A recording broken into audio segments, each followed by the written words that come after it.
نماز پڑھ رہا تھا تو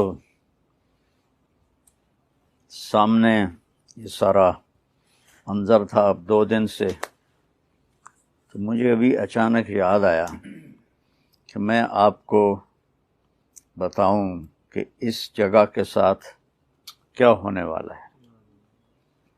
جب اللہ تعالیٰ ان اول بیتا وضع للناس للذی ببکہ، سب سے پہلا گھر جو اللہ نے دنیا میں بنایا وہ بیت اللہ کو بنایا فرشتوں کے ذریعے سے۔ یہ 4 پہاڑ ہیں جو اب بلڈنگوں میں چھپ گئے ہیں، ان کے اندر ایک گہری جگہ ہے، وہاں ایک ٹیلا سا ہے جو اس کی اصل پوزیشن ہے، وہاں اللہ نے فرشتوں سے یہ بنوایا۔ پھر طوفان نوح میں یہ تباہ ہو گیا سارا، تو پھر اللہ نے ابراہیم علیہ السلام کے ذریعے سے بنوایا۔ جب اللہ تعالیٰ نے دنیا کو آباد کرنے کا ارادہ کیا تو سب سے پہلے بیت اللہ کو بنایا، اور پہلے مکہ کی زمین بچھائی، پھر مدینہ کی، پھر بیت المقدس کی۔ ان میں تھوڑے تھوڑے سالوں کا فرق ہے، اور بکہ ایک دفعہ آتا ہے، مکہ کئی دفعہ آتا ہے۔ بکہ کہتے ہیں گردن توڑنے کو، کہ اتنا مشکل سفر تھا ادھر کہ گردنیں ٹوٹ جاتی تھیں، ہلاکتیں ہو جاتی تھیں، نہ پانی، نہ راستہ، نہ سایہ، نہ کوئی کھانے پینے کا سامان، اس لیے وہ وضع للناس ببکہ، جب آباد ہو گیا تو مکہ با کو میم سے تبدیل کر دیا۔ پھر جب اللہ تعالیٰ اس کائنات کو ختم کرے گا تو پہلے بیت اللہ کو اٹھائے گا۔ اتنا بڑا سسٹم، اور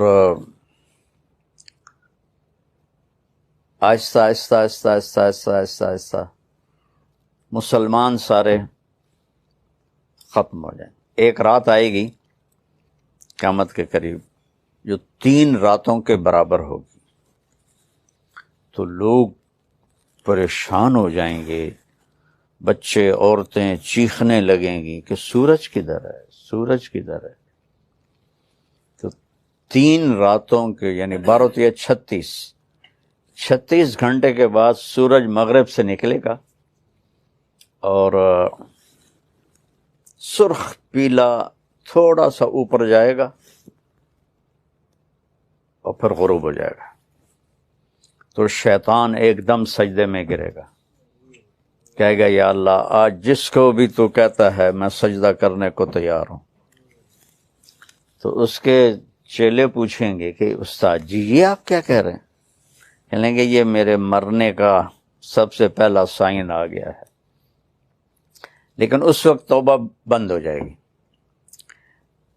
جو کفر پر ہے وہ اسلام اس کا قبول نہیں، اور جو توبہ کرنا چاہے اس کی توبہ قبول نہیں۔ پھر تھوڑی دیر کے بعد سورج مشرق سے نکلنا شروع ہو جائے گا۔ اس واقعے کے کچھ عرصے کے بعد صفا پہاڑ جہاں ہم صحیح کرتے ہیں، حالانکہ وہ چھپ چکا ہے، تو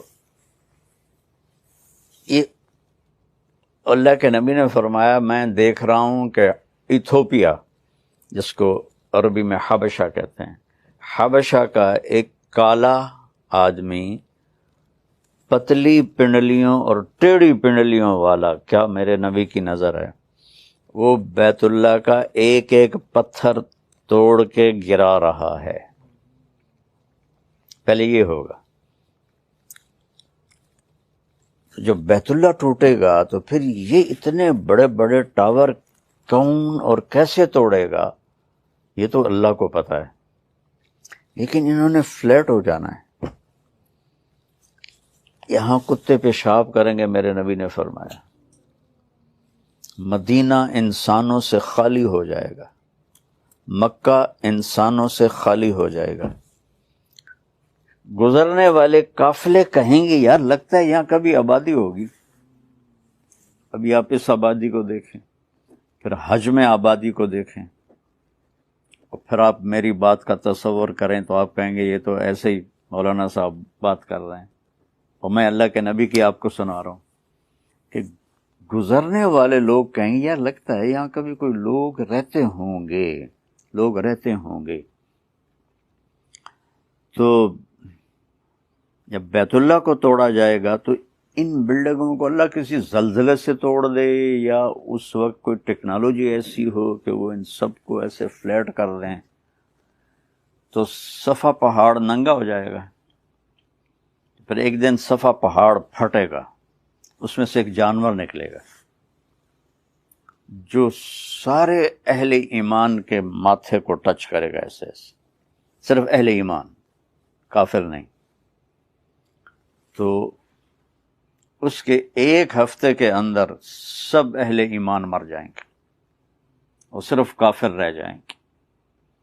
جانوروں کی طرح یتہارجون تہارج البہائم، وہ سڑکوں پہ اس طرح فحاشی کریں گے جیسے جانور فحاشی کرتے ہیں.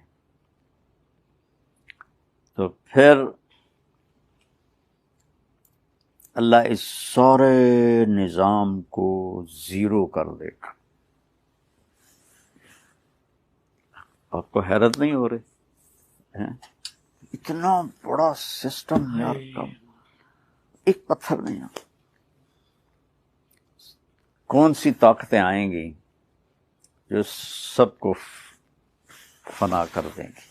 قیامت جب تک ایک آدمی کلمہ پڑھنے والا موجود ہے قیامت نہیں آئے گی، بلکہ کلمہ بھی نہیں، آپ نے کہا اللہ کہنے والا جب تک ایک بھی موجود ہوگا قیامت نہیں آئے گی. جب وہ بھی مر جائے گا پھر اللہ جب چاہے گا وہ اس دن کو لائے گا. اور جب زمین وَإِذَا الْقُبُورُ بُعْثِرَتْ اذا زلزلت الارض زلزالها، تو ساری زمین میں توڑ پھوڑ ہوگی، لیکن جہاں جہاں مسجدیں ہیں وہ زمین ایسے اوپر اٹھ جائے گی. اب کینیڈا کتنی دور ہے، اور کینیڈا کا جو نارتھ ہے وہ کتنی دور ہے، وہاں وہ کالے ہمارا مسجد بنی ہوئی ہے. ایسے وہ زمینیں اکھڑیں گی، ایسے ایسے ایسے ایسے، اور وہ فلائنگ شروع کریں گی، اور وہ اڑتی اڑتی اڑتی اڑتی اڑتی اڑتی مکہ پہنچیں گی.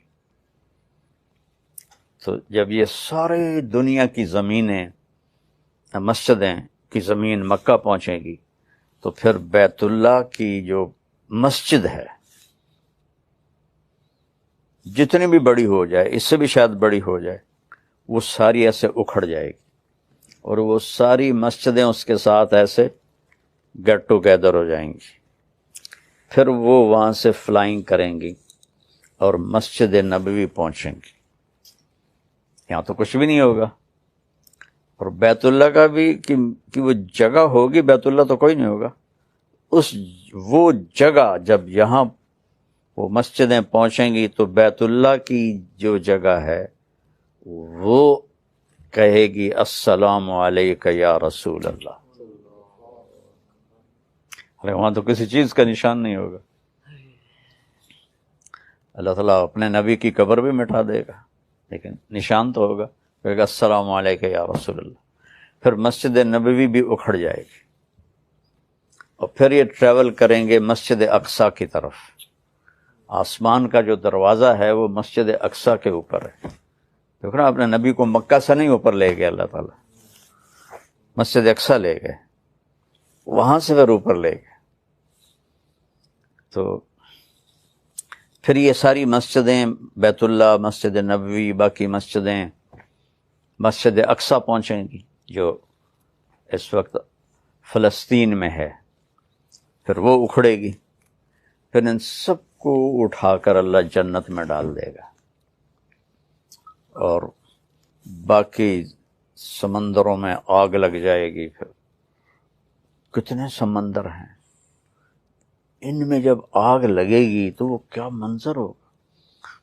جو پیسیفک اوشن ہے وہ 14,000 کلومیٹر لمبا ہے، اور فلپائن کے پاس 11 کلومیٹر گہرا ہے. دنیا میں 71% سمندر کا پانی ہے اور 29 خشک زمین ہے. جب اس میں آگ لگے گی تو اس کے شعلے کہاں تک جائیں گے؟ اور انسان اتنا سخت جان ہوگا کہ یہ سارے منظر دیکھے گا، موت نہیں آئے گی. ان کو اللہ چاہتا تو پہلے جھٹکے میں موت دے دیتا، ان کو وہ عذاب دکھائے گا اللہ تعالیٰ سارا. اذا الشمس کورت، سورج شاہ ہو رہا ہے، وَإِذَا النُّجُومُ انْكَدَرَتْ، ستارے بے نور ہو رہے ہیں، وَإِذَا الْجِبَالُ سُيِّرَتْ، پہاڑ ہلنا شروع ہو گئے ہیں، وَإِذَا الْعِشَارُ عُطِّلَتْ، جانور بے قابو ہو کے بھاگ رہے ہیں، وَإِذَا الْوُحُوشُ حُشِرَتْ، جنگل کے جانور بھاگ کے لوگوں کی طرف آ رہے ہیں. تو اذا السماء انفطرت، جب آسمان ٹکڑے ٹکڑے ہو جائے گا، وَإِذَا الْكَوَاكِبُ انتثرت، ستارے ساڑے ٹوٹ کے جھڑ کے ایسے مٹی ہو کے گر پڑیں گے. کتنی گلیکسیز ہیں. ایک ڈاکٹر نے میرا کیا تھا اپینڈکس کا آپریشن، ڈاکٹر صادق نام تھا اس کا، بہت نیک نمازی تھے. تو بلال مسجد فیصل آباد میں نماز پڑھا کرتے تھے، میں وہاں تبلیغی مرکز جاتا تھا، وہ میرے بیان بھی سنتے تھے. ایک دن راستے میں مل گئے، مولوی صاحب ایڈی وڈی جنت کتھے تسی لئی پھر دے ہو، ایڈا لمبا تے ایڈا چوڑا تے ایڈیاں ہوراں، یہ کتھے؟ میں کہا تنوں ہنے سمجھا دینا. میں کہ آسمان سے نیچے جو کچھ ہے اس کو اللہ نے دنیا کہا ہے، حقیر چیز، چھوٹی سی چیز، اور اس میں کوئی 10 کھرب گلیکسیز دیکھی گئی ہیں، اس سے زیادہ ہیں، 10 ٹریلین تو دیکھی ہیں، باقی اس سے زیادہ ہیں. اور جس گلیکسی میں ہم رہتے ہیں، ہمارا جو سولر سسٹم ہے، وہ 17 گلیکسیز کا مجموعہ ہے. 17، صرف 17. میں نے کہا ڈاکٹر صاحب یہ 17 گلیکسیز کو یہاں سے یہاں تک پار کرنے کے لیے 20 ارب لائٹ ایئر چاہیے، صرف 17، اور 10 ٹریلین دیکھی ہیں. یہ نہیں کہ وہ آخری ہے، بے شمار اس سے زیادہ ہیں. کی خیال ہے جنت سمجھ آئی؟ ہن سمجھ آ گئی، سمجھ آ گئی. تو بچوں یہ رہنے کی جگہ نہیں ہے، یہ گزرگاہ ہے. جب اللہ اس مقدس جگہ کو ہلا کے رکھ دے گا اور بیت اللہ کا نام و نشان مٹا دے گا، اور کالے پتھر ہوں گے، جو مکہ کے کالے پہاڑ ہوں گے، زمزم کا کنواں بھی گیا، اور سب کچھ گیا، تو یہ سفر ہے وہ فنا کی طرف جائے. بِأَيْدٍ وَإِنَّا لَمُوسِعُونَ، آسمان کو ہم نے بنایا ہے اور ہم اس کو پھیلا رہے ہیں. موسعون اس میں فاعل ہے، پھیلا دیا ہے نہیں، پھیلائے جا رہے ہیں، پھیلائے جا رہے ہیں، پھیلائے جا رہے ہیں. تو ایک ایتھیسٹ کا طبقہ ہے جو یہ کہتا ہے یہ شروع سے ہے، ہمیشہ رہے گی، اور باقی جو سائنسدان ہیں وہ کہتے ہیں نہیں، یہ ایک دن ختم ہو جائے گی، چونکہ یہ پھیلتی جا رہی، پھیلتی جا رہی، پھیلتی جا رہی، ایک دن اس کا پٹاخہ نکل جائے گا. اس کے بعد کیا ہوگا یہ سائنس نہیں بتاتی، وہ پھر ہمیں اللہ کا رسول بتاتا ہے، اللہ کا محبوب بتاتا ہے کہ ہم نے اس کو ختم کر دینا ہے. تو جب موت ہمارے پیچھے ہے ہم آزاد نہیں ہیں، اللہ نے ہمیں پابند کیا ہے، لیکن اوپر سوٹی لے کے نہیں کھڑا ہوا کہ غلط کرو گے تو ٹھا. میں کہا میں دیکھ رہا ہوں. وَلَقَدْ نَعْلَمُ مَا يُوَسْوِسُ بِهِ صَدْرُهُ، جو تم دل میں سوچتے ہو نا ہم وہ بھی جانتے ہیں. اور 7 ارب انسان ہیں. ہر انسان 7 ارب سوچیں لے کے بیٹھا ہوا ہے. اور کیا میرا اللہ جو کہتا میں تم تو بولے بھی نہیں ہو کہ میں جانتا ہوں. یہ اللہ کیسے کہا نحن اقرب الیہ من حبل الورید، تمہاری شاہ رگ سے زیادہ ہم قریب ہیں. وَلَقَدْ نَعْلَمُ مَا تُوَسْوِسُ بِهِ نَفْسُهُ، جو تیرے اندر ایک پورا بیان چل رہا ہے خیالات کا، جانتے ہیں، اور تمہاری شاہ رگ سے زیادہ قریب ہیں. تو بیٹا زندگی یہ ضائع کرنے کی چیز نہیں ہے، لیکن یہ کرنسی ہے. کرنسی پیسہ نہیں ہوتا ہے کہ دھوکہ، یہودیوں نے دھوکہ دیا، سونا چاندی سارا قابو کر لیا، ہمیں کاغذ پکڑا دیے. تو اس کے لیے بٹوے، اس کے لیے بینک، اس کے لیے ایک لاکر، اور اس کے لیے کتنے حفاظتی سسٹم. تو جو چیز ساتھ جانے والی ہے وہ تو میرے نبی کی بتائی ہوئی زندگی ہے. تو آج میں ایسی بیٹھا تھا تو مجھے سورہ حج کی آخری آیت میں ایک پورا جامع پروگرام اللہ نے سمجھایا کہ سورہ حج کا ایک چھوٹا سا پورشن ہے، یا ایھا الذین آمنوا ارکعوا واسجدوا واعبدوا ربکم وافعلوا الخیر لعلکم تفلحون. ایک جملہ 6000 سے اوپر آیات ہے اور یہ ایک آیت ہے، اور اس کو ایسے اللہ نے سمیٹ کے آگے رکھ دیا. اے ایمان والو، تمہیں بریف کر دوں، رکوع کرو. سب سے پہلے نماز کو ذکر کیا، اور نماز کو اتنے کس طرح ذکر کیا، رکوع کو الگ، سجدے کو الگ. کتنی عظمت ہے اس عمل کی اللہ کی بارگاہ میں، اور کتنی سستی ہے اس عمل کے بارے میں. ارکعوا، اس میں ایک تو نماز ہے رکوع، اور دوسرا ہے اللہ کے آگے جھک جاؤ. جیسے جابین ہوتا ہے تو باس کے آگے جھکتا ہے، پھر جاب باقی رہتی ہے نا، ورنہ تو ایڈوانس کنٹری میں بھی ہو تو کہیں گے جاؤ فارغ. ارکعوا، اچھا، اور پھر سٹیپ وائز ہے. سبحان اللہ، ایک دم اوپر نہیں، نیچے سے شروع کے ارکعوا. ظاہری شکل بھی ہے اتنا ہو جاؤ، ٹھیک ہے، اس پہ آگے واسجدوا، اب پورے میرے سامنے جھک جاؤ. اس سے اگلا سٹیپ، اب پورے میرے سامنے جھک جاؤ. تو نماز سے ایک ہمیں شکل عطا فرمائی، اور پھر رکوع اور سجدے میں دوسرا پیغام ہے کہ آگے اللہ کے جھک جاؤ. یس باس، یس باس والے تو ترقی کرتے ہیں، تو ہم بھی تو سب نوکر ہیں، جابین ہیں. تو اللہ کے سامنے یس باس کرتے جاؤ کرتے جاؤ کرتے جاؤ. پھر تیسرا سٹیپ اللہ نے بیان کیا. سبحان اللہ. اچھا بھی ابھی آپ پریپ میں ہیں، آپ کے جی میں ہیں، ورکعوا واسجدوا. اب آپ بڑی کلاسز میں چلے گئے ہیں، واعبدوا ربکم.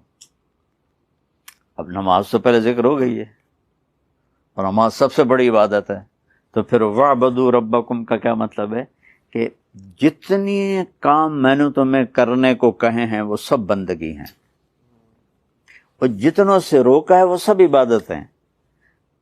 لہذا اب اس کے اوپر اپنے آپ کو سٹینڈ لو. واعبدوا ربکم، کہ اپنے رب کی مرضی، یہ اس کی چاہت ہے کرنا ہے، یہ اس کو ناپسند ہے چھوڑنا ہے. جیسے وہ انہوں نے کہا تھا جی حضور میں بینگن کا غلام نہیں ہوں، میں تو آپ کا نوکر ہوں. تو واعبدوا ربکم، یعنی مجھے اتنا مزہ آ رہا ہے کہ اللہ نے کیسی پہلی جماعت، دوسری جماعت، تیسری جماعت میں ایسے انگلی پکڑ کے اللہ ہمیں چلا کے لا رہا ہے. تیسرے نمبر پر آ کر کہا کہ جو کچھ میں کہتا ہوں وہ سارے کا سارا کرو، اور جس سے روکتا ہوں اس کو چھوڑو۔ یہ مطلب ہے وَاعْبُدُوا رَبَّكُمْ۔ ورنہ تو سب سے بڑی عبادت تو نماز ہے، نماز سے اوپر رہے ہیں۔ نماز تو 5 وقت کا کام ہے، اب 24 گھنٹے میں اللہ کہہ رہا ہے یہ کرنا ہے، یہ نہیں کرنا، تو کہو وَاعْبُدُوا رَبَّكُمْ، تو اپنے رب کے بندے بن جاؤ، غلام بن جاؤ۔ پھر آگے ایک اور بڑا خوبصورت بات کہی، یہ تو ہو گیا تمہاری ذات تک، لیکن میری خلقت تو بھری پڑی ہے انسانوں سے، تو وَافْعَلُوا الْخَيْرَ، اوروں کے لیے خیر بنو، خدمت کرو، حالات پوچھو، ان کے کام آؤ، ان کی مشکل میں کام آؤ، ان کے دکھ درد میں کام آؤ، ان کی خوشی میں شریک ہو، غمی میں شریک ہو۔ وَافْعَلُوا الْخَيْرَ سے یہاں مراد، خیر تو ساری پیچھے آ گئی، نماز نماز آ گئی، بندگی آ گئی، اب خیر کیا ہے؟ اب خیر ہے لوگوں کی خدمت کرو، ان کی مشکل میں ان کے کام آؤ۔ حضرت مدنی رحمہ اللہ سے کسی نے پوچھا کبھی تہجد چھوٹی آپ کی زندگی میں؟ کہنے کہ زندگی میں ایک دفعہ چھوٹی ہے، پوری زندگی میں ایک دفعہ، 83-84 سال کی عمر میں فوت ہوئے۔ کہنے کہ وہ کیسے؟ کہ میں سلہٹ گیا ہوا تھا، تو تہجد میں اٹھا تو دروازے کے سامنے ایک آدمی سویا ہوا تھا، تو مجھے اس کو کراس کر کے جانا تھا، تو مجھے خطرہ ہوا کہ اگر میں اس کے اوپر سے گزرا تو یہ اٹھ نہ جائے، تو میں واپس آ کے بستر پہ لیٹ گیا، میں نے تہجد نہیں پڑھی۔ کہ بس زندگی میں ایک دفعہ تہجد میری قضا ہوئی۔ وَافْعَلُوا الْخَيْرَ، یہ خیر سمجھا رہا ہوں کہ لوگوں کی بھلائی کو اپنا دین بنا لو۔ میں اللہ کا شکر ادا کرتا ہوں، آج ہی میں یہ اس آیت کو سوچ رہا تھا تو مجھے اپنی فاؤنڈیشن کا خیال آیا کہ اللہ نے ہم پہ کتنا کرم کیا کہ ہمیں اپنے بندوں کی خدمت کے لیے اللہ نے ہاتھ پکڑ کے چلا دیا، اور کہاں کہاں تک اللہ پاک ہمیں اس کے لیے ذریعہ بنا رہا ہے، یہ اس کا بہت بڑا احسان ہے۔ پھر دوسری تسلی دی، ما جعل علیکم فی الدین من حرج، دیکھنے میں یہ مشکل کام ہے، لیکن جو کام انسانی نیچر میں ہو وہ مشکل ہو کے بھی آسان ہوتا ہے۔ جو چیز فطرت میں ہوتی ہے وہ مشکل ہو کر بھی آسان ہوتی ہے۔ بچہ پیدا ہوتا ہے، ماں سے کہہ دو تو آرام کر، سو جا، ہم اس کو دوسرے کمرے میں سلا دیتے ہیں، تیار ہوگی وہ ساری مشقت، نہیں میں نہیں کروں گی۔ یہ ہے ما جعل علیکم فی الدین من حرج۔ تو اللہ نے میرا نبی دو جہان کا سردار، کعبہ قوسین کا مالک، کہتا ہے کاش میری ماں زندہ ہوتی اور میں عشاء کی نماز مسجد میں با جماعت مصلی پہ کھڑا ہوتا اور میں سورۃ فاتحہ بھی شروع کر چکا ہوتا۔ ادھر آپ کا گھر تھا، ادھر سے میری ماں کی آواز آتی محمد، تو میں نماز توڑ دیتا، میں کہتا لبیک اماں، آ رہا ہوں۔ فرض نماز، نفل نہیں، فرض نماز میں توڑ دیتا۔ آپ نے حضرت عمر سے فرمایا تیرے دور میں ایک شخص آئے گا، اس کا نام ہوگا اویس، اس کا قبیلہ ہوگا عامر، اس کی شاخ ہوگی کرن، جب وہ آئے تو اور علی اس سے دعا کروانا۔ کہنے گے یا رسول اللہ وہ کیا کرتا ہے وہ جو ہم دعا کروائیں؟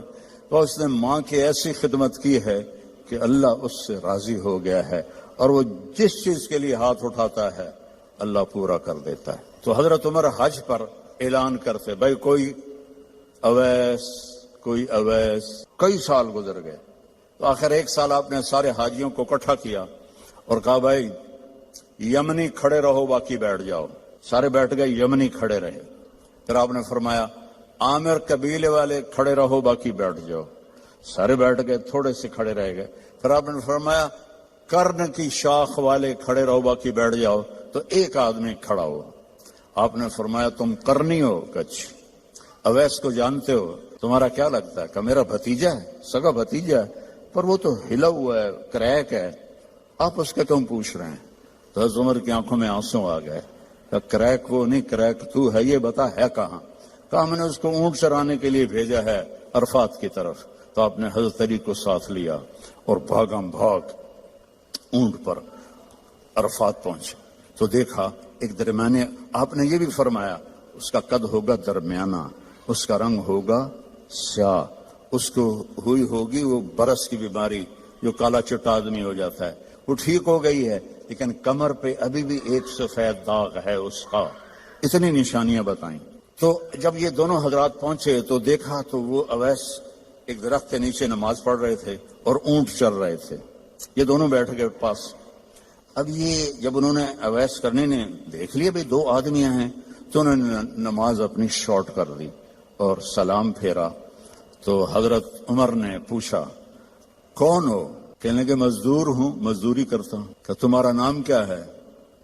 کہا اللہ کا بندہ ہوں۔ آپ نے فرمایا بھائی جو نام تیری ماں نے رکھا ہے وہ کیا ہے؟ اب وہ تو پہلی دفعہ حج پہ آئے تھے، نہ عمر کو جانتے نہ علی کو۔ وہ کہنے کہ بھائی تم کون ہو میری تفتیش کرنے والے؟ تو حضرت علی بولے یہ امیر المومنین عمر ہیں، میں علی ہوں۔ پھر وہ کانپنے لگے، حضور مجھ سے گستاخی ہو گئی، میں نے پہلے آپ کو کبھی دیکھا نہیں، مجھے معاف کر دیں۔ حضرت عمر نے فرمایا ہاتھ اٹھا۔ کہنے کہ میں آپ کے لیے، آپ میرے لیے ہاتھ اٹھائیں؟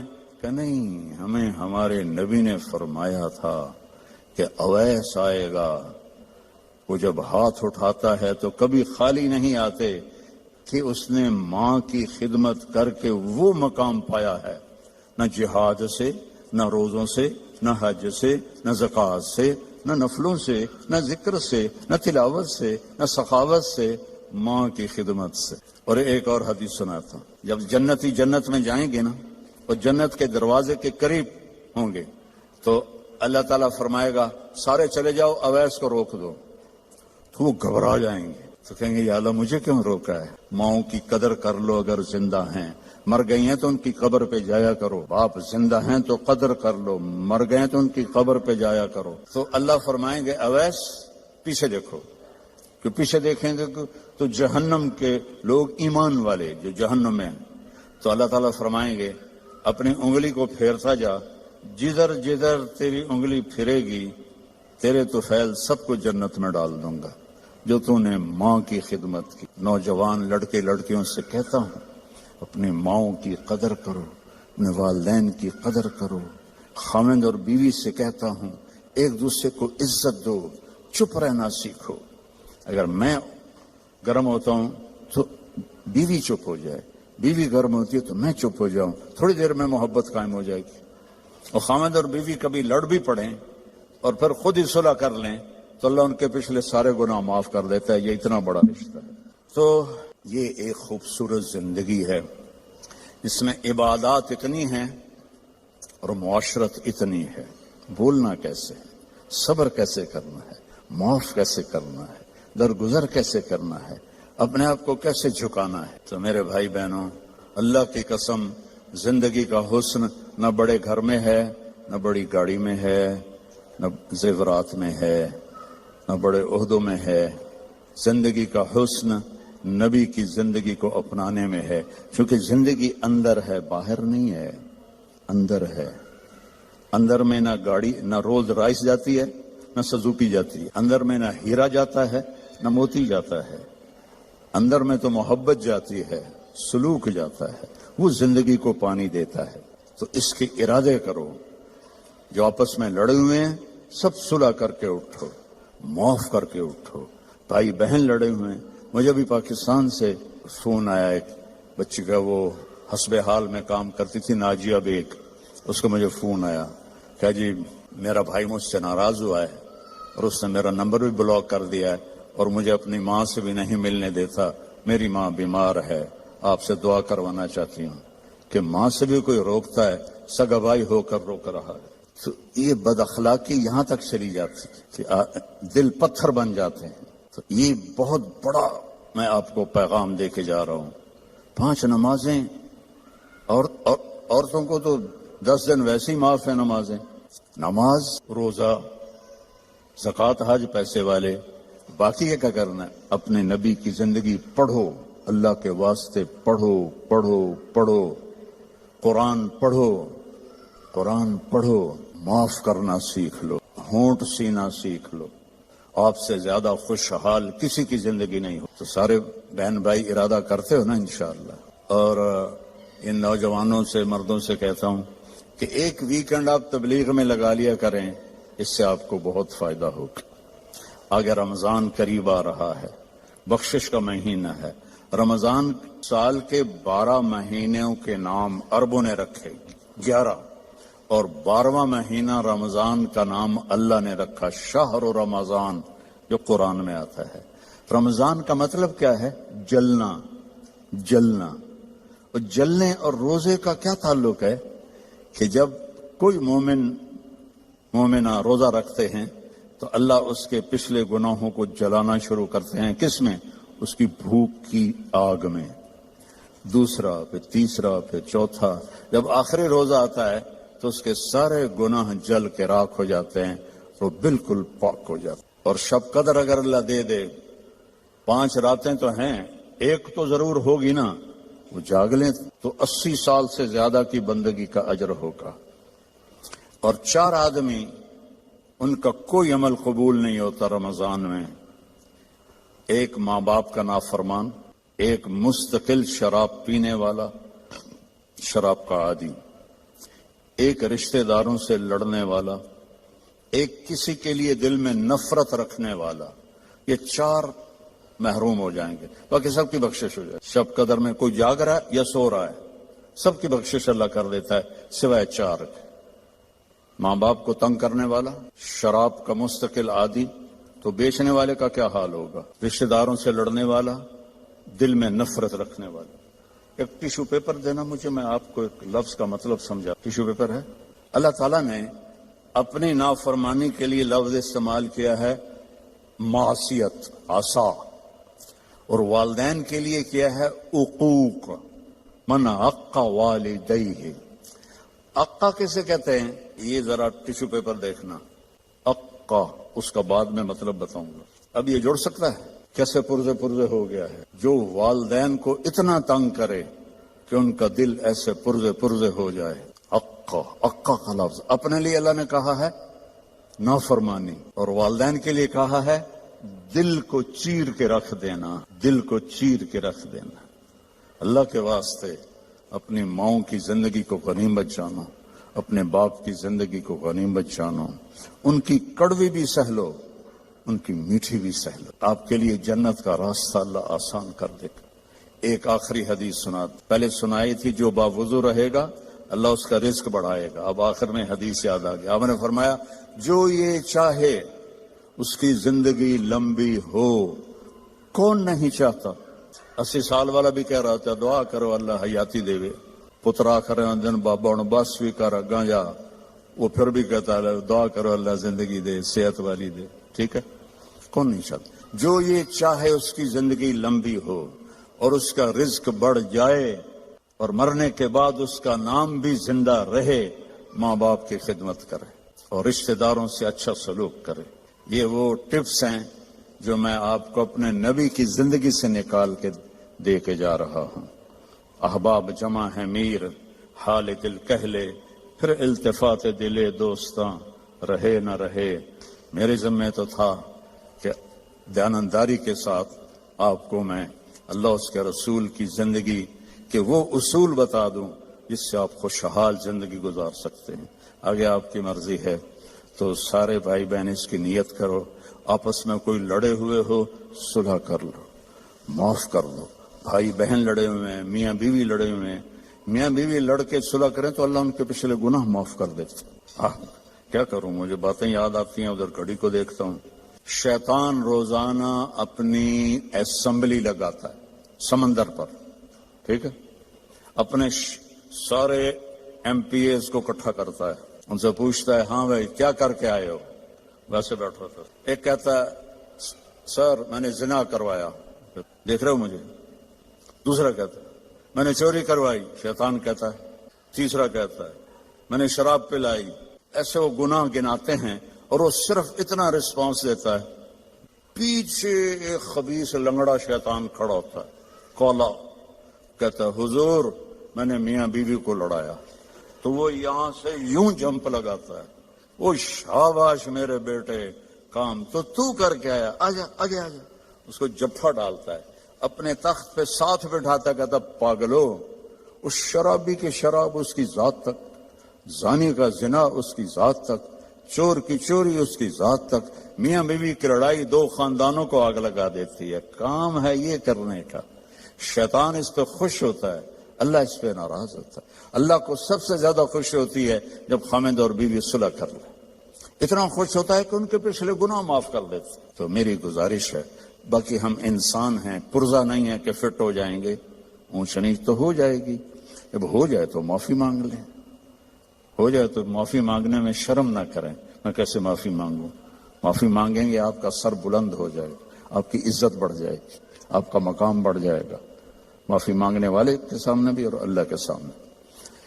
اور ماشاءاللہ آپ نے یہاں فنڈ وغیرہ ہم غزہ کے لیے اکٹھا کر رہے ہیں, تو میں ایک حدیث سناتا ہوں.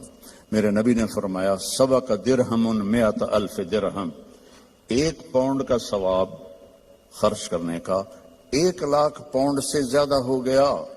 صحابہ حیران ہو گئے, یا رسول اللہ وہ کیسے ہو گیا؟ آپ نے کہا ایک آدمی کے پاس 2 پاؤنڈ, ایک کے پاس لاکھوں پاؤنڈ, لاکھوں والے نے 1,00,000 دیا تو اپنے پیسے کا کچھ حصہ دیا, 2 پاؤنڈ والے نے اپنا ہاف مال دے دیا. تو جب اللہ تولے گا نا قیامت کے دن, تو اس 1 پاؤنڈ کا وزن 1,00,000 سے زیادہ ہوگا. تو اللہ کی راہ میں دینے میں تھوڑے کو تھوڑا نہ سمجھیں, اللہ بہت قدردان ہے. تھوڑے کو تھوڑا نہ سمجھیں, اللہ بہت قدردان ہے. درود شریف پڑھو. اللہم لک الحمد کما انت اہلہ فصلی علی محمد کما انت اہلہ وافعل بنا ما انت اہلہ انک اہل التقوی و اہل المغفرہ. یا اللہ یہ تیرے محبوب کی امت کے بندے بندیاں, جوان بوڑھے درمیانی عمر, سب تیرے سامنے ہاتھ اٹھائے ہوئے ہیں. اس غفلت کے ماحول میں ہم سب کی بخشش فرما دے, ہم سب سے راضی ہو جا. ان سارے آنے والے مہمانوں کی دنیاوی آخرت کی ہر عزت ان کو عطا فرما, اور ہر ذلت سے ان کی حفاظت فرما. اور یا اللہ اپنی محبت دے, اپنے حبیب کی محبت دے. یا اللہ ہمیں کبیرہ بھی گناہوں سے بچا, صغیرہ گناہوں سے بچا. رزق حلال عطا فرما. جو کوئی حرام کاروبار کر رہے ہیں انہیں توبہ کی توفیق دے, اور انہیں رزق حلال کی طرف پھیر دے. یا اللہ ہماری یہاں نسلیں جو پیدا ہو رہی ہیں, پروان چڑھ رہی ہیں, ان کے ایمان کی حفاظت فرما, انہیں اسلام سے دور ہونے سے بچا. اور جو ہمارے بچے بچیاں اسلام سے نکل گئے وہ ہمیں واپس لوٹا دے یا اللہ, وہ ہمیں واپس لوٹا دے یا اللہ. جو آپس میں روٹھے ہوئے ہیں انہیں منا دے, جو بچھڑے ہوئے ہیں انہیں ملا دے, جو تنگ دست ہیں ان کی تنگی دور فرما, جو مقروض ہیں ان کے قرض ادا فرما, جو بیمار ہیں ان کو شفائے کامل عطا فرما. ان کے بچے بچیاں جوان ہیں اور رشتے نہیں مل رہے, ان کو نیک رشتے اب نصیب فرما. کہ بچیوں کے نصیب اچھے فرما, بچوں کے نصیب اچھے فرما, محبتیں پروان چڑھا. یا اللہ فرقہ واریت سے بچا, ہمیں امت بن کے چلنے کی توفیق دے. فرقہ واریت سے ہمیں دور کر دے, اور جو اس کو بھڑکائے اس کو بھی توبہ کی توفیق عطا فرما. ہمیں امت بنا, ہمیں مسلم بنا, ہمیں مومن بنا, ہمیں امت حبیب بنا. اس کے علاوہ ہمارا کوئی بھی تعارف نہ ہو, اس کے علاوہ ہمارا کوئی لیبل نہ ہو. تو نے خود قرآن میں کہا ہوا سماکم المسلمین, تو نے ہمارا نام مسلم رکھا, ہمیں اسلام پہ پکا فرما. جو یہاں تیرے بارگاہ میں پہنچ گئے مرد عورت, ان کی قبروں کو ٹھنڈا فرما, ان کے درجات کو بلند فرما. جب ہمارے جانے کا وقت آئے ایمان پہ خاتمہ نصیب فرما, ایمان پہ خاتمہ نصیب فرما. اس سارے مجمع میں مستورات مرد اپنے دلوں میں بہت کچھ تجھ سے مانگنے کے لیے آہیں بھرتے ہیں. تو سب کی سنتا ہے. ان کی آہوں کو قبول فرما اور ان کی مرادوں کو پورا فرما. ان کی مرادوں کو پورا فرما۔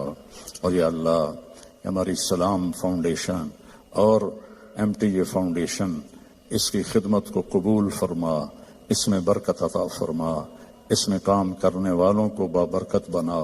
یا اللہ تیری عزت کی قسم تیرے بندوں کی مدد کے لیے ہاتھ پھیلایا ہے، ہمیں اس میں دیانتداری نصیب فرما، ہمیں اس میں دیانتداری نصیب فرما، اور ان دکھی بندوں کی فریاد تک پہنچنے کی ہمیں توفیق عطا فرما، اور ان سب آنے والے بہن بھائیوں کو اپنے خزانوں سے بہترین جزائے خیر عطا فرما، اور جنہوں نے یہ سارا پروگرام ارینج کیا ان کو بھی یا اللہ اپنے خزانوں سے عزتیں کامیابیاں نصیب فرما۔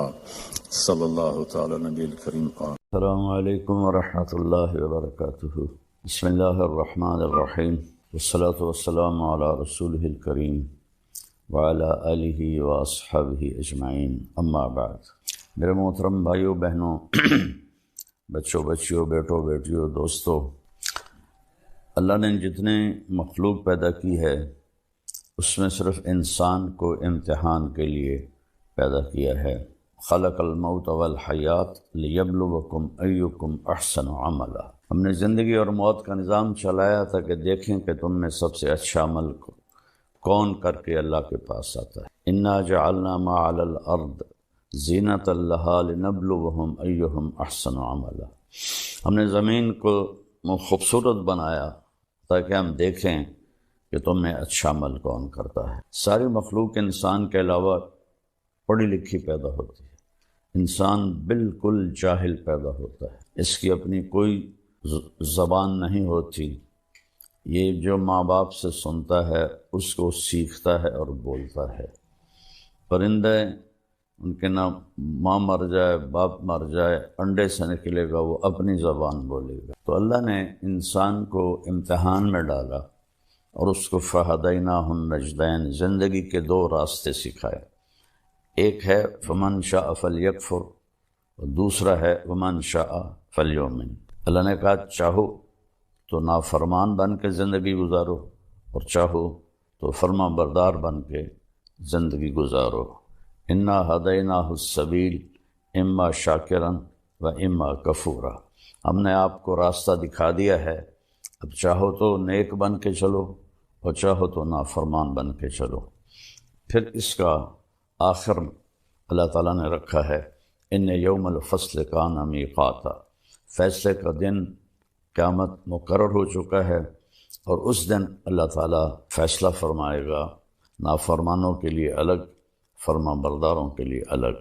نافرمان ناکام ہوں گے اور فرما بردار کامیاب ہوں گے۔ تو اس کے لیے پھر اللہ تعالیٰ نے 1,24,000 نبیوں کو بھیجا۔ سب سے آخر میں جناب رسول اللہ محمد بن عبداللہ صلی اللہ تعالیٰ علیہ وسلم عربی ہاشمی قریشی کو اللہ تعالیٰ نے آخری نبی بنا کر بھیجا۔ اب آپ کے بعد کوئی نبی نہیں۔ اللہ تعالیٰ نے آسمان سے کتابیں اتاری، چھوٹی بھی بڑی بھی، اور سب سے آخری کتاب اللہ تعالیٰ نے قرآن کو اتارا۔ تو یہ ساری کتابیں اور چھوٹی کتابیں یہ رمضان المبارک میں اللہ تعالیٰ نے اتاری۔ اللہ کی کیا حکمت ہے اس میں۔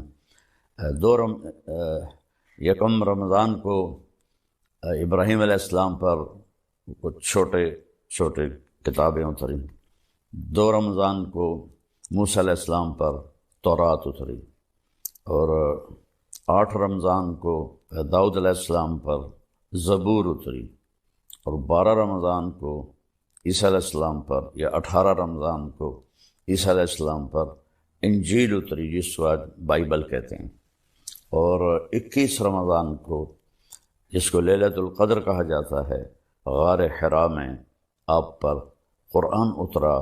لیکن پچھلی کتابوں کے اترنے اور اس کے اترنے میں فرق ہے۔ پچھلی کتابیں پوری لکھی ہوئی دے دی گئیں، اور قرآن تھوڑا تھوڑا نزلناہ تنزیلا، ہم نے اسے تھوڑا کر کے 23 برس میں اللہ تعالیٰ نے اس کو مکمل کیا۔ اس کی پہلی آیت تھی اقرأ بسم ربک الذی خلق، خلق الانسان من علق، اور اس کی آخری آیت تھی واتقوا یوما ترجعون فیہ الی اللہ ثم توفی کل نفس بما کسبت، یہ سورہ بقرہ کی آیت ہے۔ تو اللہ تعالیٰ نے قرآن کو عربی میں اور جو پچھلی کتابیں تھیں ان کو عبرانی میں، وہ پچھلی کتابیں تبدیل ہو گئیں، ان کے اپنے علماء نے تبدیل کر دیں، اور بائبل کی تو اصل لینگویج ہی نہیں ملتی، اس کی صرف ٹرانسلیشن ملتے ہیں، اور جو تورات ہے وہ بھی مکمل نہیں ہے، تھوڑی بہت اس کو زندہ کیا گیا ہے۔ قرآن ایک ایسی کتاب ہے جس کے بارے میں اللہ نے فرمایا انا نحن نزلنا الذکر وانا لہ لحافظون، ہم نے اسے اتارا ہے اور ہم اس کی حفاظت کریں گے۔ پھر اللہ نے کہا انہ لقول فصل، یہ فیصلہ کن قول ہے۔ پھر اللہ تعالیٰ نے اس کے بارے میں فرمایا لا ریب فیہ، اس میں کوئی شک نہیں ہے۔ پھر اللہ تعالیٰ نے فرمایا وَتَمَّتْ كَلِمَةُ رَبِّكَ صِدْقًا وَعَدْلًا لَا مُبَدِّلَ لِكَلِمَاتِهِ وَهُوَ السَّمِيعُ الْعَلِيمُ، اللہ تعالیٰ نے، تیرے رب نے اپنے کلام کو مکمل کر دیا ہر طرح سے، سچائی بھی کے ساتھ بھی اور عدل کے ساتھ بھی، اب دنیا کی کوئی طاقت اس کو بدل نہیں سکتی۔ دوسری جگہ فرمایا تفصیل الکتاب لا ریب فیہ، اس میں تفصیل سے تمہیں زندگی سمجھا دی گئی ہے اور اس میں کوئی شک نہیں۔ پھر ایک جگہ اللہ تعالیٰ نے فرمایا لا تبدیل لکلمات اللہ، یہ قرآن نہ تو خود بدلتا ہے، لا مبدل، نہ کوئی اسے بدل سکتا ہے، یہ محفوظ ہے، جیسے ہمارے نبی پر اترا ویسے ہی اسی طرح یہ محفوظ ہے۔ عربوں کے مختلف لہجے تھے تو اس لحاظ سے اس میں بعض الفاظ دوسرے جگہ دوسری جو لہجہ ہے اس کی وجہ سے الگ ہے، لیکن ان میں معنی میں کوئی فرق نہیں۔ ارأیت الذی یکذب بالدین، میں افریقہ کے وہاں پڑھتے ہیں ارأیت الذی یکذب بالدین، ہم پڑھتے ہیں حمالۃ الحطب، وہ پڑھتے ہیں حمالۃ الحطب۔ اس طرح کے معنی میں کوئی فرق نہیں، ادائیگی میں فرق ہے عرب کے لہجے کی وجہ سے۔ یہ وہ کتاب ہے جس کا دعویٰ ہے ذالک الکتاب لا ریب فیہ، یہ وہ کتاب ہے جس میں کوئی شک نہیں۔ پھر اس کا دعویٰ ہے ان ھذا القرآن یہدی للتی ہی اقوم، صرف قرآن ہی ایک کتاب ہے اب جو سیدھے راستے کی رہنمائی کرتی ہے، باقی کتابیں تبدیل ہو گئی ہیں۔ اس میں خود علماء یہود نے، علماء نصارہ عیسائیوں نے تبدیلیاں کریں، لیکن قرآن کو آج تک نہ کوئی بدل سکا ہے، نہ یہ بدلے گا۔ قیامت کے قریب اس کو اٹھا لیا جائے گا، ایک دن صبح لوگ اٹھیں گے، دیکھیں گے تو قرآن کے سارے اوراق صفر ہوں گے، اس پہ کچھ بھی نہیں لکھا ہوگا۔ تو لہٰذا سیدھے راستے پر چلنے کے لیے صرف ایک کتاب باقی ہے، وہ ہے قرآن پاک، اور صرف ایک نبی ہیں، وہ ہے محمد الرسول اللہ صلی اللہ علیہ وسلم، جن کی زندگی پیدائش سے لے کر وفات تک وہ من و عن کے ساتھ محفوظ ہے۔ باقی انبیاء کی زندگی محفوظ نہیں ہے، چند واقعات ہیں، چند اقوال ہیں، لیکن ہمارے نبی کب پیدا ہوئے اور کب دنیا سے گئے اور کس حال میں گئے اور کیا کیا کہہ گئے، سارے کا سارا محفوظ ہے۔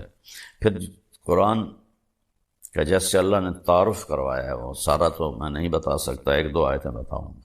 اس کی عظمت دلوں میں اتارنے کے لیے، اس لیے کہ جب تک حاکم کی دل میں عظمت نہ ہو تو حکم کی عظمت نہیں ہوتی، کہنے والے کی طاقت کا پتہ نہ ہو تو اس کے کہے کی طاقت بھی معلوم نہیں ہوتی۔ سورہ طٰہٰ کو اللہ تعالیٰ نے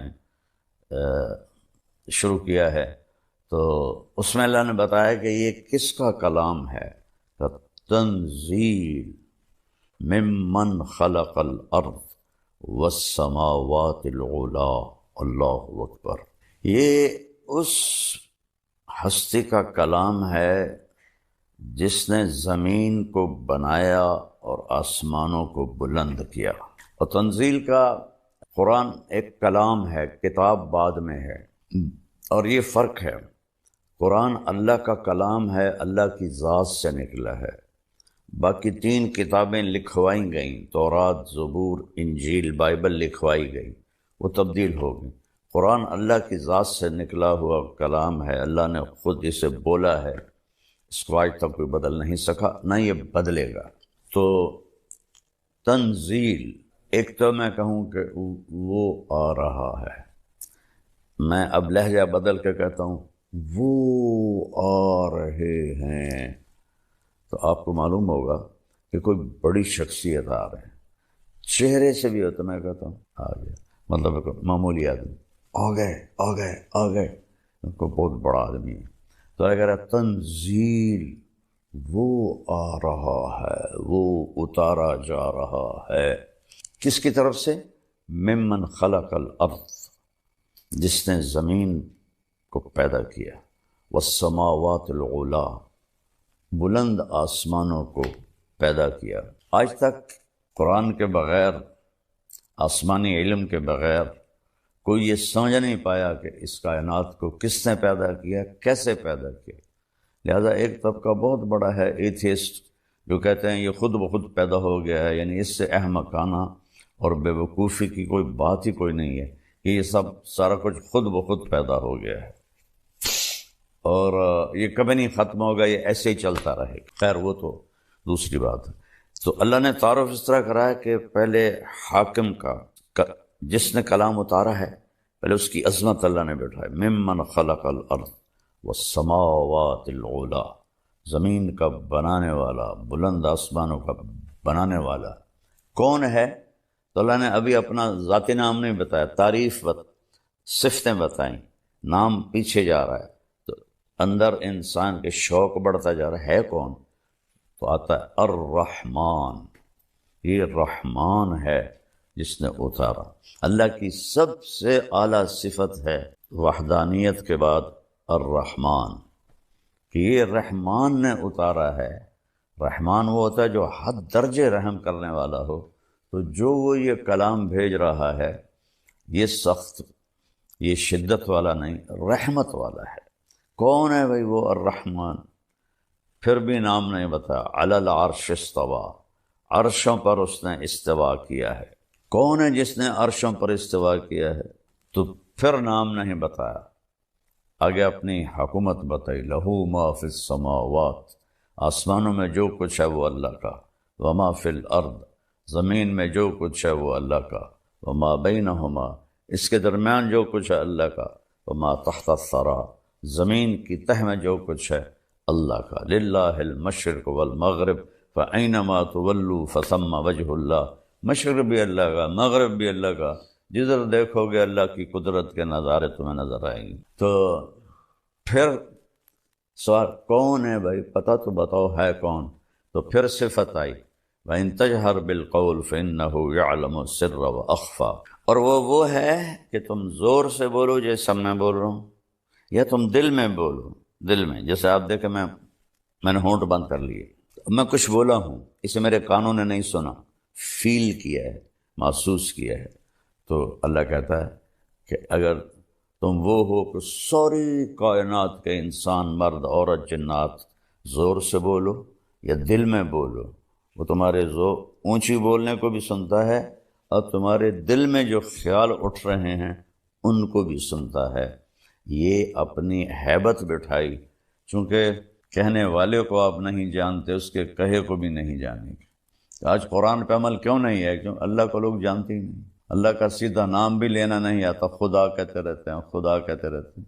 اب آیا اللہ کا نام، اور میں پیچھے سے پڑھتا ہوں، تنزیل ممن خلق الارض والسماوات العلا الرحمن علی العرش استوى له ما في السماوات وما في الارض وما بينهما وما تحت الثرى وان تجهر بالقول فانه يعلم السر واخفى۔ اتنی لمبی اپنی ہیبت، قدرت، طاقت بیان کی، اور انسانی شوق بڑھ گیا، یار بتاؤ تو صحیح ہے کون؟ تب آیا اللہ، اللہ نے اپنا اب نام لیا، اللہ، یہ اتارنے والا، زمین بچھانے والا، آسمان اٹھانے والا، اور رحمان انتہائی مہربان، عرش پہ استوا کرنے والا، زمین آسمان کا اوپر نیچے دائیں بائیں آگے پیچھے مشرق مغرب شمال جنوب کا مالک، اور سب کی سننے والا، چاہے زور سے بولیں یا دل میں. کون ہے بھائی؟ اب تو بتاؤ، دل دھڑک رہا ہے. کہتے ہیں وہ اللہ ہے. اللہ. اللہ کیسا ہے؟ لا الہ الا ہو. اس کے سوا کوئی عبادت کے قابل نہیں، اس کے سوا کوئی مدد کے قابل نہیں، اس کے سوا کوئی دینے والا نہیں، اس کے سوا کوئی مارنے والا نہیں، اس کے سوا کوئی زندگی دینے والا نہیں. تو کیسا ہے وہ؟ لا الہ الا ہو. وہ ایک اکیلا ہے، اس کا کوئی شریک نہیں، اس کے کوئی مد مقابل نہیں. الملک لا شریک لہ، الفرد لا ند لہ. تنہا ہے، اس کی مثل کوئی نہیں.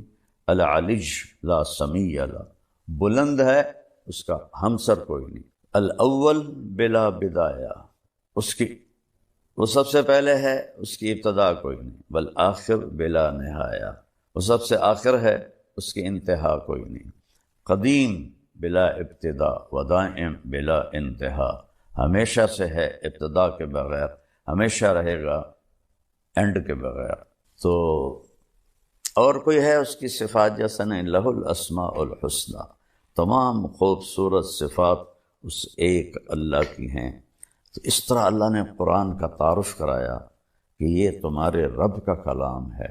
امت نے چھوڑ دیا تو ذلت کی پستیوں میں گر گئے.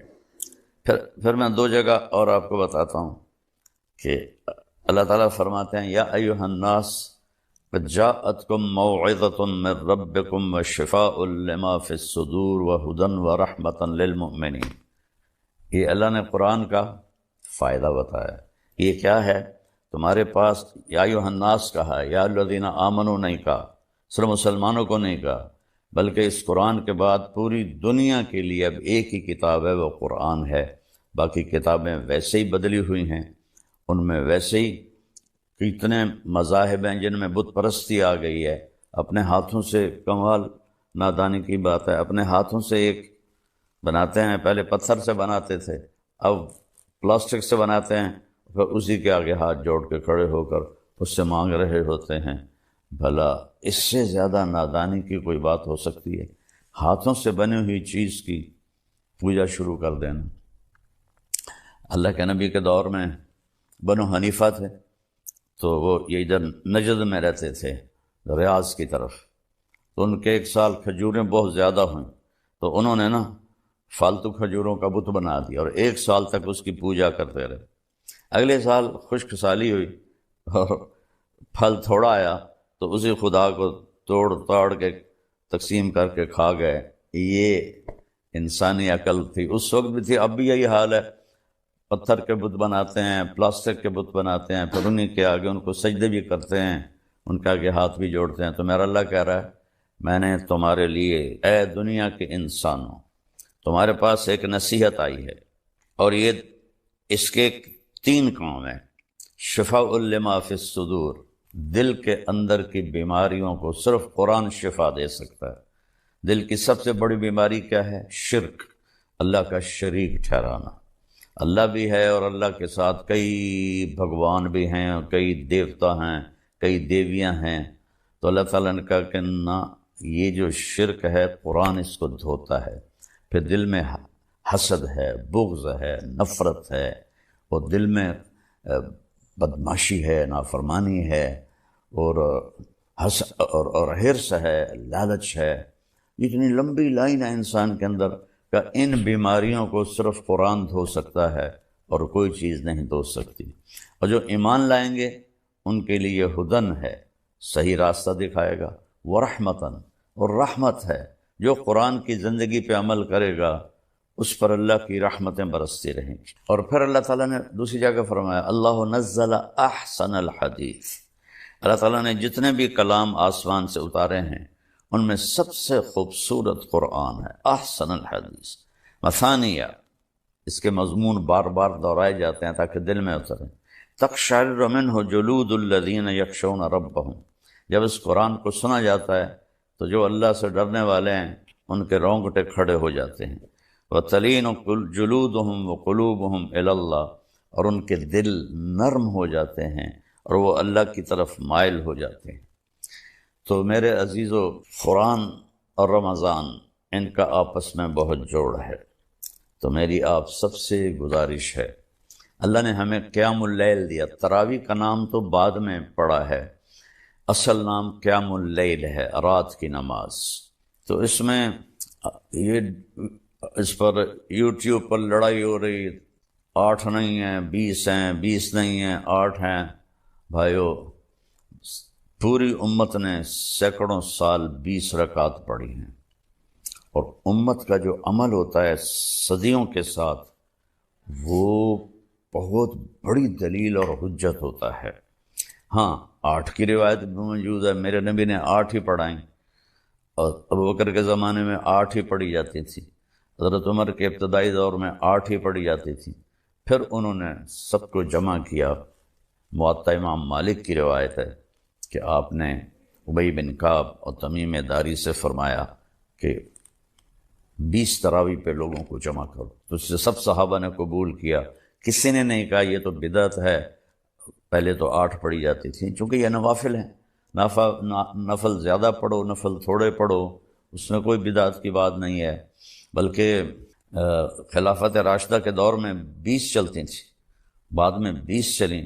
پھر تراویح کا نام کیسے پڑا اس کا کہ مکے والے 4 تراویح پڑھتے تھے اور پھر ایک طواف کرتے تھے، ترویح اس کو کہتے ہیں، ترویح ہے، آرام کرتے تھے، ذرا پاؤں کھول لیتے تھے اور طواف کر لیتے، پھر 4 تراویح پڑھتے تھے، پھر ایک طواف کرتے تھے، یہ دوسرا ترویح، پھر 4 تراویح پڑھتے تھے، پھر طواف کرتے تھے، یہ تیسرا ترویح، پھر 4 تراویح پڑھتے تھے، پھر ایک طواف کرتے تھے، پھر 4 تراویح پڑھتے تھے، پھر ایک طواف کرتے تھے، تو 5 طواف ہو جاتے تھے ان کے، یہاں سے اس کا نام تراویح پڑا۔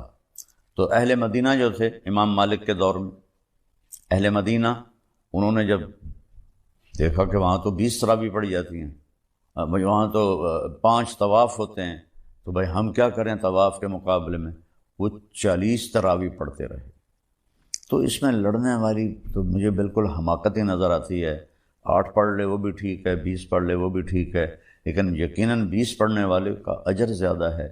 قیام اللیل کی جو نماز ہے، یہ اس کے ہر سجدے پر 1500 نیکی لکھی جاتی ہے، تو 8 پڑھ کے جانے والا لے گیا 12000، اور 20 یہ اور 3 وتر، تو وہ 20 پر اس کو 40 سجدے ملے، تو اس کو 60,000 نیکی ملی، اور پھر اوپر 6 سجدے ملے تو 9000 نیکی ملی، تو وہ 69,000 نیکیاں لے کے گیا۔ تو اب آپ خود فیصلہ فرما لیں کہ یہ لڑنے کی چیز کوئی نہیں ہے، یہ اجر کی چیز ہے، اس کو زندگی سال میں ایک دفعہ تو آتا ہے، 20 پڑھا کریں، اللہ راضی ہوگا، اللہ کا نبی خوش ہوگا۔ اور اس کی سب سے بڑی جو بندگی ہے وہ تو روزہ ہے، اور روزے کے بعد سب سے بڑی بندگی قرآن کی تلاوت۔ میرے نبی جبریل آتے تھے، ان کے ساتھ پورا مہینہ قرآن کا دور فرماتے تھے، اور آپ نے 9 رمضان دیکھے، 9، 2 ہجری میں فرض ہوا اور 11 ہجری آپ کا انتقال ہو گیا، 11 ہجری کا رمضان آپ نے نہیں دیکھا، تو محرم میں 11 ہجری شروع ہوئی اور ربیع الاول میں آپ کا انتقال ہو گیا۔ تو جس سال آپ کا انتقال ہوا اس سال آپ نے جبریل کے ساتھ 2 دفعہ قرآن کا تکرار کیا، پہلے جبریل پڑھتے تھے پھر آپ پڑھتے تھے، پھر جبریل پڑھتے تھے پھر آپ پڑھتے تھے، تو جس سال آپ دنیا سے گئے اس سال 2 دفعہ قرآن کو ختم کیا گیا۔ اور میرے نبی کا فرمان ہے، اذا التبست علیکم الامور کقطع اللیل المظلم فعلیکم بالقرآن، جب اندھیری رات کی طرح فتنے چھا جائیں تو قرآن کو مضبوطی سے پکڑ لو، فإنہ ماحل مصدق وشافع مشفع، یہ جس کے بارے میں جھگڑا کرے گا اللہ وہ اس کا جھگڑا بھی مانے گا، جس کی سفارش کرے گا اللہ اس کی سفارش بھی قبول کرے گا۔ من جعلہ امامہ قادہ الی الجنہ، جو قرآن کو آگے رکھ کر زندگی گزارے گا، یعنی اس کے تابع ہو کر، تو یہ قرآن اسے جنت میں لے جائے گا۔ من جعلہ خلفہ ساقہ الی النار، جو اسے پیچھے رکھے گا اسے قرآن دھکا دے کے جہنم میں ڈال دے گا۔ تو جتنے یہ بیٹھے ہوئے ہیں یوٹیوبر یوٹیوب پر اور دین کو بیان کر رہے ہیں، وہ دین نہیں بیان کر رہے، وہ تو لڑائیاں کر رہے ہیں، کوئی رفع یدین پہ جھگڑے کر رہا ہے، کوئی 8-20 پہ جھگڑے کر رہا ہے، کوئی کسی چیز پہ جھگڑے کر رہا ہے، کوئی صحابہ کی جنگوں پہ جھگڑے کر رہا ہے۔ وہ میرے بھائیوں، اللہ تعالیٰ نے جن چیزوں کے بارے میں ہم سے سوال کرنا ہے وہ لوگوں کو بتاؤ کن چیزوں میں پھنسا دیا ہے جن کا آخرت میں آپ سے سوال نہیں. تلک امۃ قد خلت لہا ما کسبت ولکم ما کسبتم ولا تسألون عما كانوا يعملون. وہ لوگ چلے گئے، جو کیا وہ ان کا اجر، جو غلط کیا وہ ان کا گناہ. تم سے تھوڑے پوچھا جائے گا. قبر میں کیا پوچھا جائے گا؟ من رب، تیرا رب کون ہے؟ لوگوں کو بتاؤ کہ رب کون ہے. ما دینک، تیرا دین کیا ہے؟ وہ اسلام ہے. لوگوں کو بتاؤ اسلام کیا ہے. میرے نبی نے کیا بتایا کہ اسلام 5 چیزیں ہیں: کلمہ، نماز، روزہ، حج، زکوٰۃ. یہ ابتدا ہے، اور انتہا کیا ہے؟ بنی الاسلام علی 5. اور انتہا کیا ہے؟ انما بعثت لاتمم مکارم الاخلاق، میں تمہارے اخلاق مکمل کرنے آیا ہوں. اور جتنے یہ یوٹیوب پر، میں تو بہت کم سنتا ہوں جو کہ میرے سر میں درد رہتا ہے، لیکن تھوڑا بہت جب کبھی سنتا ہوں تو اتنے اخلاق سے گری ہوئی گفتگو ہوتی ہے، اتنی اخلاق سے گری ہوئی گفتگو ہوتی ہے کہ رونا آتا ہے. لگتا ہے ان لوگوں نے کبھی سیرت پڑھی کوئی نہیں کہ میرے نبی کس طرح، کیسے انہوں نے لوگوں کے ساتھ معاملہ کیا اخلاق کا. اور پھر ما تقول فی ھذا الرجل، یہ ہستی کون ہے؟ جناب رسول اللہ. تو اپنے نبی کی زندگی بتاؤ. تو یہ سوال ہیں جو ہم سے پوچھے جائیں. پھر قیامت کے دن لا تزال قدم عبد حتی یسأل عن 4، زمین انسان کے پاؤں کو پکڑ لے گی جب تک چند سوال نہ ہو. ان عمرہ فیما افناہ، بتاؤ میرے بندے زندگی کہاں خرچ کی. ان شبابہ فیما ابلاہ، جوانی کہاں کیسے گزاری. ان علمہ ما عمل بہ، علم کے بارے میں پوچھا جائے گا کیا عمل کیا. ان مالہ من این اکتسب وفیما انفق، پیسہ کہاں سے کمایا، کہاں خرچ کیا. یہ سوال ہیں. یہ لوگوں کے اندر ان کو ابھارو، کن چیزوں پہ لڑ رہے ہو. پھر ایک دوسرے پر اعتراض ہوتا ہے تو وہ اس کا جواب دیتا ہے، پھر وہ اس کا جواب دیتا ہے، وہ اس کا جواب دیتا ہے. کیا تم اس لیے بیٹھے ہو کہ لوگوں کو کی زندگی برباد کرو، ان کا وقت ضائع کرو؟ تو میری آج کی گفتگو صرف قرآن کی عظمت پر تھی کہ قرآن کو ہم اپنی زندگی کا راہبر بنائیں اور اس کی تلاوت کریں، اس کا ترجمہ پڑھیں اور اپنے اللہ سے مانگیں. اگر آپ قرآن کا صحیح ترجمہ پڑھ لیں تو آپ سامنے بیٹھنے والوں کو پکڑ سکتے ہیں کہ کیا بول رہے ہو. تو میری گزارش ہے تراویح کا اہتمام کریں، لوگوں کو سحری کھلائیں، لوگوں کو افطاری کروائیں، تو اللہ تعالیٰ خوش ہوگا. ماشاءاللہ ایک آدمی کو 1 گھونٹ لسی پلا دو تو اس کے روزے کا پورا اجر آپ کو بھی ملے گا اور اس کو بھی ملے گا. تو بہت لوگ ہیں ماشاءاللہ دسترخوان چلاتے ہیں، اللہ ان کو بہت جزائے خیر دے. کئی ہمارے بھائی بہن ہیں جن کے دسترخوان حرمین میں چلتے ہیں، اللہ نے اس کی بہت اعلیٰ جزا عطا فرمائے. تو قرآن کے ساتھ دل لگائیں. میری آج کی